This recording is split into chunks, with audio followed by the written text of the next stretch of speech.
anymore about unintentional use. It's about an intentional use. You ask the person, could I please listen to how would you frame this group? And this is not a very common way to do research, because it has some limitations, because if people come up with metaphors on demand, it's difficult to get away from giving their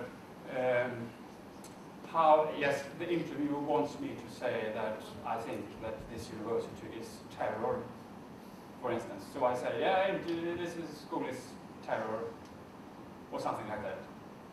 So this has limitations in research, but it's a very good tool, I would say, in education.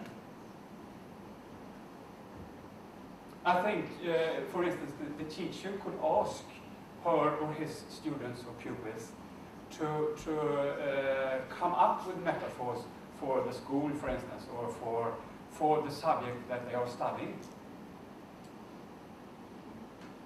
What is mathematics for you? It's paradise, this gentleman would probably say. What is statistics for you? What is examination for you? It's like a test to get into paradise, something like that. I don't know. Yes. So and still, it's the arrow points here from the student to the researcher, or from the student to the teacher, but there is also a little arrow in this direction, and this means that the teacher or the researcher, respectively, they invite metaphors from the students, from the people they investigate, or from the students. I mean, it could also be that you go to a hospital, you are a researcher about hospitals, and you ask the doctors to come up with a metaphor. Could you please express how you view this hospital with a metaphor? And the doctors say that, yes, this hospital is like an assembly line. Yes, but how would you like it to be? I would like it to be like paradise, for instance. So please now ask your neighbor to come up, invite your neighbor to tell a metaphor which represents this school, her or his view of this university. Please. Okay, I'll wait one more minute.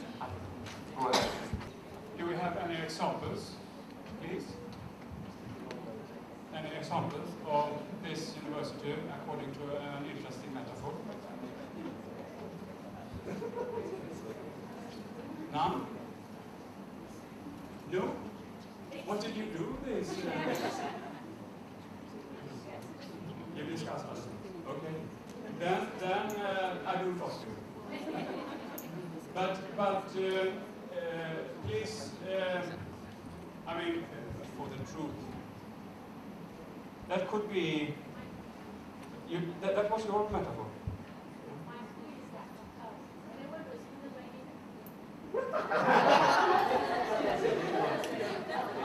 Say this again, please, because this was not only good, it was also funny. Yeah. Yes. My school is like hotel. The student treat it like hotel, right? Whenever they're happy, they come in. Whenever they are happy, they come in, and when they don't like it, they don't listen to it. Yes. What can this metaphor do? Why do you do this? Why do you ask people to come up with metaphors? Well, one aim could be actually to help people express their own beliefs and feelings and reflect upon them. I mean, and if this is the case, I would, if I had been the principal of the school, I would try to do something to make them, at least I wouldn't like my students to feel it's a luxury hotel. Youth hostel, perhaps. I mean, you could always, when you have it in a simple metaphor, You could study this metaphor, you could review it, and you could come up with alternatives. Yes? Let's take the next one. This is very similar to the first example of listening to people's metaphors, but instead of listening, you read, like we did with the newspaper article I showed you in the beginning of this seminar. The researcher could study books, and this should be a newspaper and a cup of coffee. Perhaps it should have been a cup of tea here in Malaysia instead. But it's a newspaper and a book. The researcher could study which metaphors do other researchers, for instance, use when they describe the learning organization or leadership or whatever. Which metaphorical expressions are used, and which is the basic assumption among other researchers in a particular area. You could actually make a good literature review with the help of this way to use metaphors. In school, the student could get an assignment to read books or perhaps newspaper articles and study the language in order to note metaphors and to get a picture of which the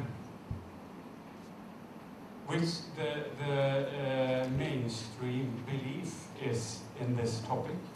If you, for instance, study at least Swedish newspapers, when they describe companies, I mean in the business area, they almost always describe companies, business, from the organism metaphor.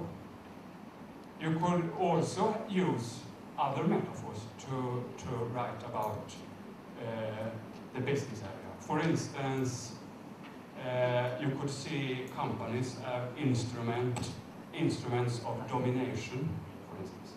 You could see organizations, companies as political arenas, for instance. So there are alternatives, and you could ask the students, the pupils, to study newspapers, to note metaphors in order to get a view of the mainstream metaphors used in the areas, and suggest that this could also be interpreted differently. Because if you do this, the students will not anymore believe that what it says in the newspaper is the truth, which many, at least in Sweden, believe. They believe that the way to describe organizations, companies, business in newspapers is objective and neutral. If you can make the students or pupils see that this is merely one among many different available perspectives, they would not anymore believe that there is anything that is free from metaphors, free from a certain perspective. I have done this in Sweden with Swedish newspapers, and the conclusion, I mean the big newspapers in Sweden, they all have this organism metaphor. And then I give them a newspaper article about Volvo, you know Volvo, the car factory, from a communistic small newspaper in Sweden, very small. And then they read this article, and in this article, Volvo is described as an instrument how to dominate the market and to dominate the employees, etc. And then I asked the students, which article is the most dangerous one? And all students so far